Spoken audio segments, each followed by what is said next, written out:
Hello' everyone, কি খবৰ আপোনালোকৰ? আৰু আমি আজি দৌৰিব আহিছোঁ।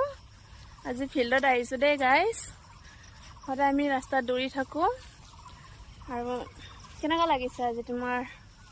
আজি ভাল লাগিছে, মানে ফিল্ডত ট্ৰাই কৰিম কিমান টাইম লাগে। ৰাস্তাত সদায় দৌৰি আছোঁ, তো ফিল্ডতো এবাৰ ট্ৰাই কৰি চাওঁ বুলি আহিলোঁ। ফিজিকেলৰ ডেট আহি আছে, সেইকাৰণে আজি অলপ ফিল্ডতে ট্ৰাই কৰিম বুলি আহিছোঁ। আৰু কেনেদৰে তোমাৰ প্ৰিপেৰেশ্যন কৰি আছে তুমি? প্ৰিপেৰেশ্যন মানে এনেকৈ মৰ্ণিং কৰোঁ আৰু ইভিনিং কৰোঁ, যিহেতু ডিউটি যাবলগীয়া হয়। তো ডিউটি ইভিনিং থাকিলে মৰ্ণিং আহোঁ, আৰু মৰ্ণিং ডিউটি থাকিলে মানে ইভিনিং আহোঁ। তেনেকৈ কৰি আছোঁ ৰানিং।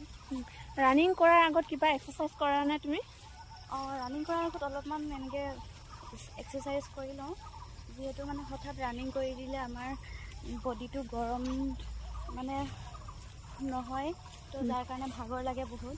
তো এক্সাৰচাইজ কৰিলে আমাৰ বডিটো অলপ গৰম হয়, ব্লাড চাৰ্কুলেশ্যনটো মানে বাঢ়ি যায়। তো আমাৰ যিবিলাক বডি কোষ আছে সেইবিলাক এক্টিভ হ'বলৈ আৰম্ভ কৰে।